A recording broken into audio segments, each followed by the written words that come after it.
À peine le temps de prendre notre respiration qu'une étape de Coupe du Monde de plus est déjà derrière nous et comme d'habitude, on a encore vibré à Pokljuka. Allez, on glisse l'œil dans le viseur et on débriefe cette avant-dernière étape de Coupe du Monde déjà.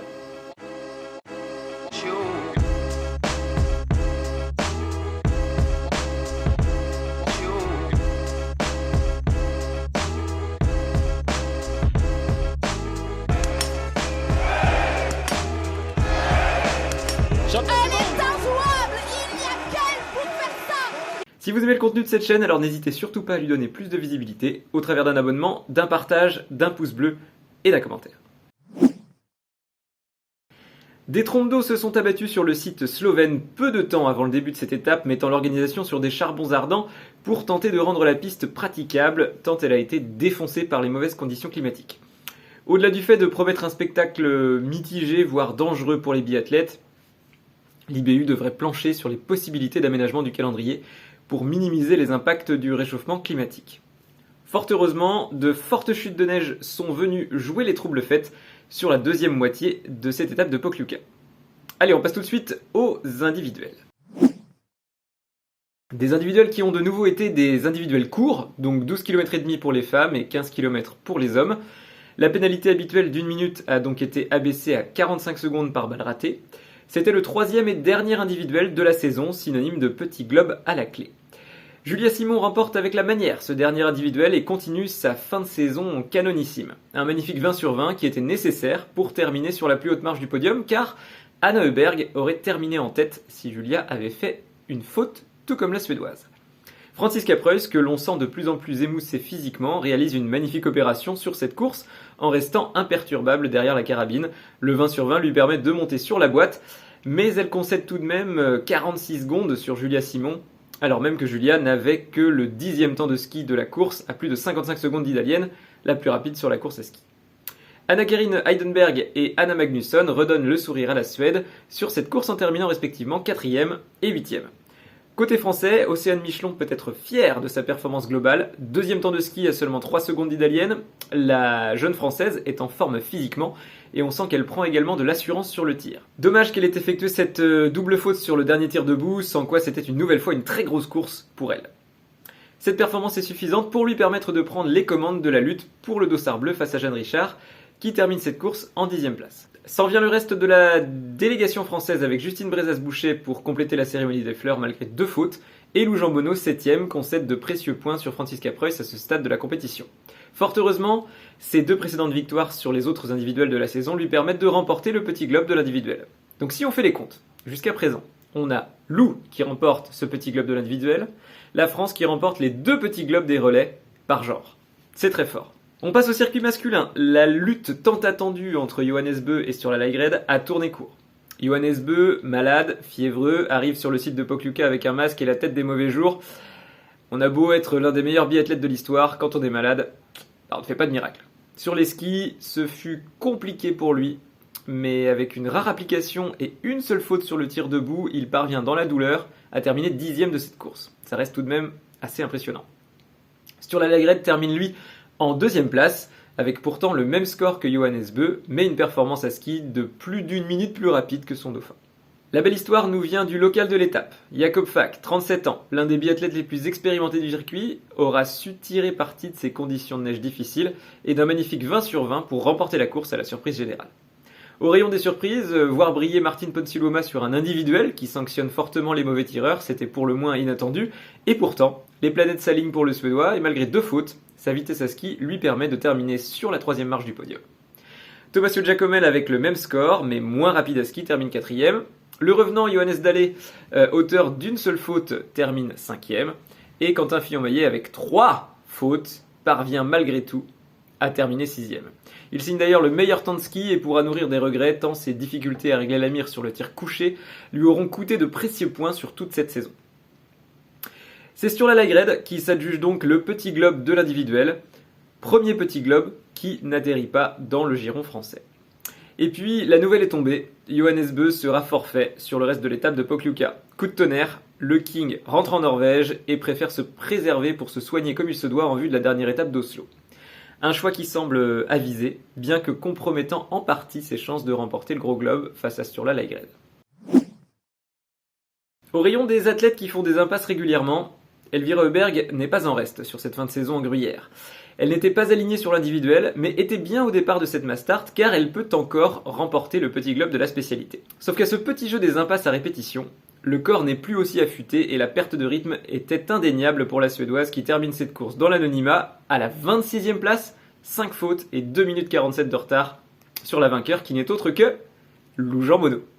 Elle devait tout faire pour gagner et réduire au maximum l'écart avec Franziska Preuss, c'est chose faite. Elle empoche les 90 points quand la leader allemande de son côté limite une nouvelle fois encore admirablement bien la casse en terminant en 5e place, sauvée une fois encore par un bon tir malgré ses 2 fautes. Sur cette fin de saison, il va falloir enfoncer le clou pour Lou, pour empocher ce gros globe qui lui tend les bras, mais Franziska Preuss ne laissera rien passer, on le sent bien. Un podium surprise, c'est le moins que l'on puisse dire, avec Milena Todorova qui termine en 2e position avec un magnifique 20 sur 20. Elle avait déjà brillé cette saison sur le sprint d'Oberhof en terminant à la 3e place, mais elle s'améliore d'une place sur cette course. Et que dire d'Anna Maria Lampic, la fusée slovène, qui réalise sa meilleure performance en carrière sur une course à 4 tirs avec un 19 sur 20. Elle n'avait jamais fait mieux que 16 sur 20 avant cette course. Et forcément, avec sa vitesse à ski et exploitant son expérience de fondeuse à 200% avec des conditions de glisse extrêmement lentes, elle parvient à terminer sur le podium. Jeanne Richard, en terminant 4ème avec un magnifique 19 sur 20, récupère le dossard bleu d'Océane Michelon, passé à côté de sa course au tir, mais rapide sur les skis, elle limite la casse en terminant 13ème. Un beau tir groupé pour les Suédoises, une fois encore, avec Anna Magnusson 6ème, Anna-Karin Heidenberg 8ème et Anne Heuberg 9ème. Au classement pour le petit globe de la mass start, tout reste encore possible pour Elvira Heuberg, même si Franziska Preuss tient la corde pour l'emporter. Jeanne Richard et Lou Jean Monod restent en embuscade. Chez les hommes, il faisait bon être français ou norvégien, comme bien souvent, mais cette fois les Français ont fait parler la poudre au tir, comme sur les skis. Éric Perrault fait une course de patron et prouve une fois encore qu'il va falloir compter sur lui sur cette fin de saison, mais aussi et surtout durant la saison prochaine. Les 3 représentants du podium sont également les détenteurs des 3 meilleurs temps de ski de cette course, dans le même ordre, avec le même score au tir. Éric Perrault premier donc, Quentin Fillon-Maillet 2ème, et sur la Lagrette 3ème qui récupère de gros points pour se donner de l'air avant la dernière étape à domicile face à Johannes Bö.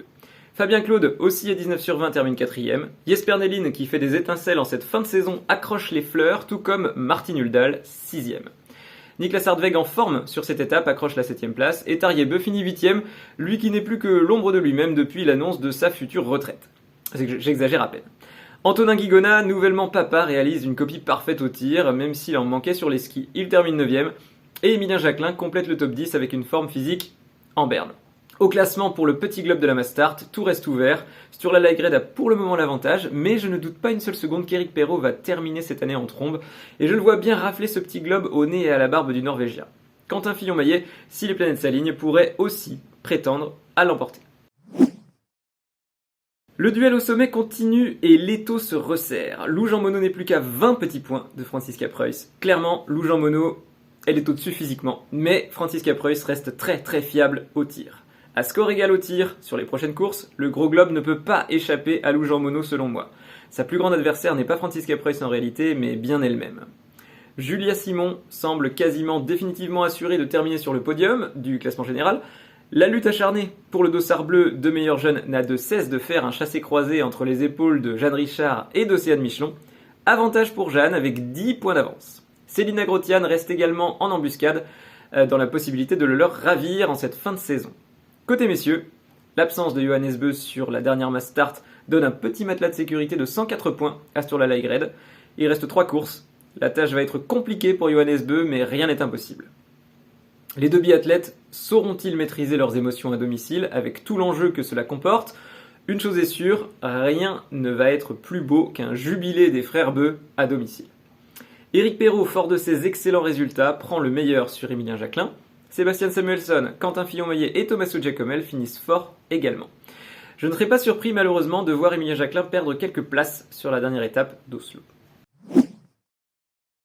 C'est un relais mixte simple historique qui s'est déroulé sous nos yeux puisque la Suisse remporte le premier relais de son histoire avec la paire Aita Gasparin et Niklas Hartweg. Une magnifique victoire avec 7 balles de pioche utilisées.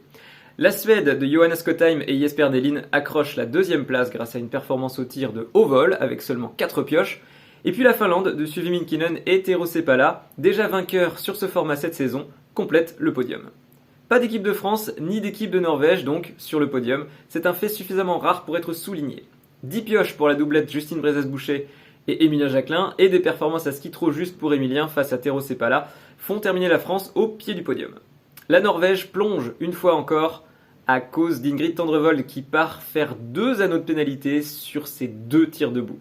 Cette saison est tout de même un calvaire pour la Norvégienne de manière globale, pour mon plus grand désarroi je l'avoue car j'adore cette biathlète. Pour pouvoir décerner le petit globe du relais mixte, il fallait que la France termine devant la Suède pour l'emporter et vice versa. À ce petit jeu, c'est la Suède qui l'emporte grâce à un relais extrêmement solide de la part de tous les membres de l'équipe. La France peut dire merci à Océane Michelon et à Éric Perrault pour cette remontada de folie. Jeanne Richard était très mal partie et passait le relais avec 1 minute de retard sur la tête de la course, mais le 10 sur 10, 100 balles de pioche des 2 Français remettait la France en tête au moment du dernier passage de relais. Malheureusement, une fois encore, le tir couché de Quentin Fillon-Maillet a été capricieux et avec 3 balles de pioche, il perd le contact de Sébastien Samuelsson et ne le rattrapera pas. C'est donc une 2e place amère pour la France qui laisse s'échapper ce petit globe du relais. La Norvège complète le podium avec notamment l'alignement des 2 jeunes Maren Kierkeide et Isaac Frey. Cette fois, la dynamique va dans son sens. Je sens que rien ne peut l'empêcher de remporter ce gros globe, à part peut-être elle-même, comme je le disais précédemment. Elle est beaucoup plus rapide sur les skis que Franziska Preuss, et j'espère vraiment qu'elle pourra transformer l'essai lors de l'ultime étape norvégienne. Le jeune français aux dents longues était malade à Nové Miesto. On peut dire que quand il n'est pas malade, il est l'un des tout meilleurs biathlètes du moment. Il rend une copie sensationnelle sur la Mass Start et sur le relais mixte, et je le vois vraiment terminer très très fort sur cette dernière étape d'Oslo. Au petit jeu de faire des impasses pour des rhumes, on finit par perdre le rythme. Bon, ça peut paraître dur dit comme ça, mais c'est vrai que c'est quelque chose que l'on voit dans la famille Heuberg depuis de nombreuses saisons maintenant. Il est très rare que les 2 sœurs Heuberg fassent une saison pleine, et c'est vraiment dommage car le potentiel de l'une comme de l'autre est vraiment impressionnant, surtout pour Elvira. Il lui faudra tenter de ravir le petit globe de la Mass Start pour sauver une saison qui était pourtant partie sur les chapeaux de roue. Dommage. Émoussé physiquement et moins impérial derrière la carabine, on l'a même senti désabusé à l'idée de courir sur ce site de Pokljuka, jugeant après l'épreuve de l'individuel que c'était une image désastreuse pour son sport. Il a tous les moyens de raccrocher cette 3e place sur le podium du classement général, mais il lui faudra inverser la dynamique récente. On sait qu'avec lui, ou ça passe, ou ça casse. C'est la fin de ce débrief. Si cette vidéo vous a plu, n'hésitez pas à liker, à partager et à vous abonner. On se retrouve la semaine prochaine à Oslo avec quelques surprises sur la chaîne. D'ici là, gardez bien l'œil dans le viseur. Ciao!